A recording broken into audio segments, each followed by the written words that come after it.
வணக்கம், என் பேர் சாந்தகுமார். நான் ஜவஹர் பால்வானில் ஓவிய பயிற்றுனராக பணியாற்றி வரேன். இன்றைக்கி நம்ம ஆமை எப்படி வரைந்து அதை ஷேட் பண்ணுறதுன்றதை நம்ம பார்க்கலாம். ஃபஸ்ட்டு ஒரு செமி சர்க்கிள் போட்டுக்கிறோம். அப்புறம் கீழே வந்து ஒரு செமி சர்க்கிள், அதுக்கப்புறம் இது ஒரு தலைப்பாகம்,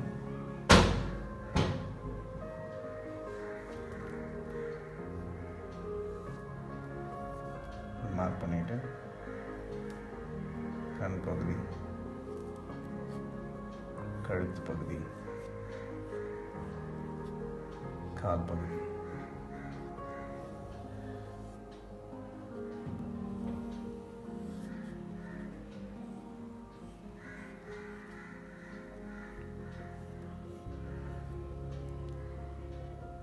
அது பின்னால் அதோடைய ஊடோடைய